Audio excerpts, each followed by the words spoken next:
This is SSPTV News, brought to you by Samsung Productions and the Hazelton Standard Speaker. From a beer trail to concerts and much more, we'll help guide you to some fun in Luzerne County next. Hello friends, what's going on? I hope you're having a great day and I thank you for being with us.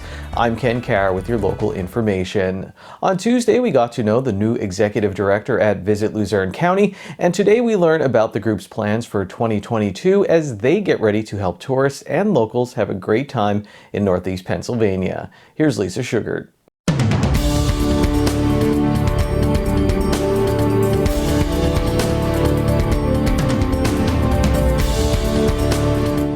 What plans do you have now for Visit Luzerne County, or will you be changing anything and making any new plans for it?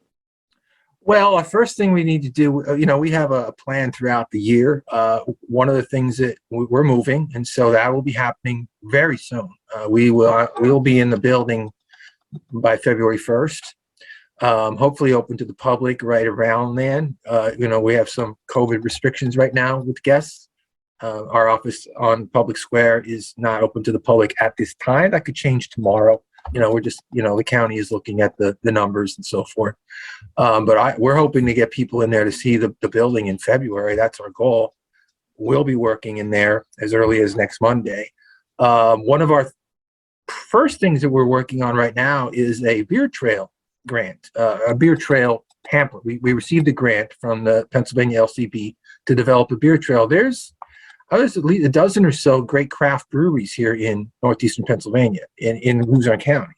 And so what we're working on is a sort of a guide to visit them all, highlight them all, what they have, what they offer, what their specialties are. And then people could maybe, make that a little, if you're a connoisseur of such things, visit them all. I always kid around. We don't want you to do it on one day. Exactly. So, we call it a beer trail, but it should be one stop and try one or two and then call it a night, and maybe next week try another, or next month.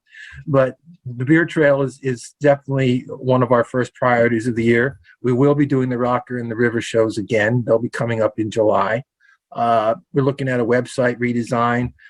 There's always something, looking at, some community projects that have come to us that, we're trying to figure out how much we'll be able to support them. And of course, we always get behind so many events every year, like the Luzerne County Fair and the Pits and Tomato Festival, the Plymouth Kielbasa Festival, the Edwardsville Pierogi Festival, the Hazelton Fun Fest. We have a presence at all those events, and we support them with financially. We sponsor them with some dollars to make sure they're successful. So people that come in here from out of town, they automatically say, like, where is the tourism center? Where can I get information? But you want local people as well to be stopping in there and getting that information and taking advantage of all the beautiful things that we have right here in Luzerne County. We really do. I mean, we have a wonderful visitors guide. One of the reasons I really wanted to work for the Visitors Bureau was I love their visitors guide. It's 40 pages.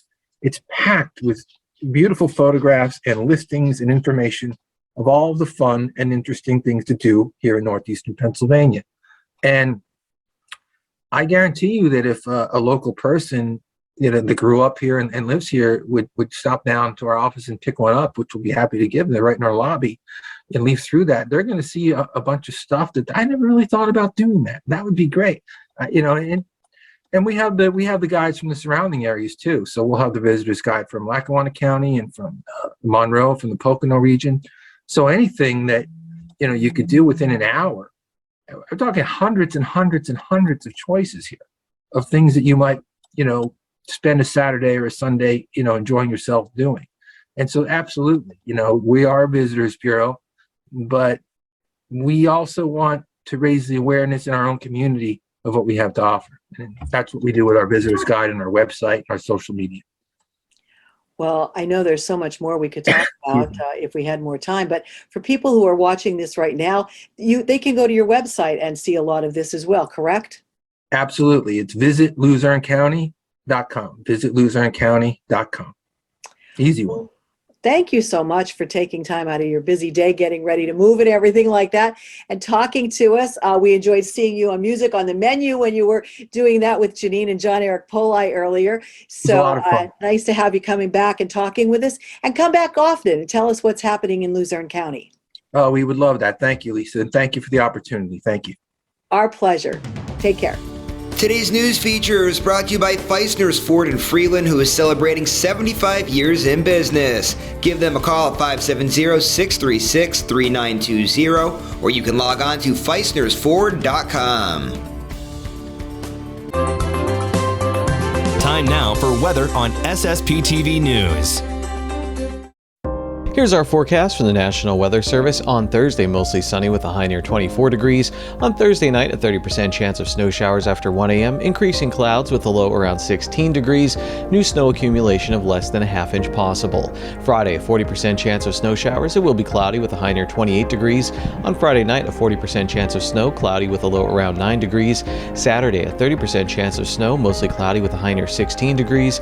On Saturday night, a hazardous weather outlook as cold temperatures and breezy winds will lead to wind chills of 10 to 20 below zero, and it will be partly cloudy with a low around 5 degrees. Sunday, mostly sunny with a high near 21 degrees, and Sunday night mostly cloudy with a low around 7 degrees.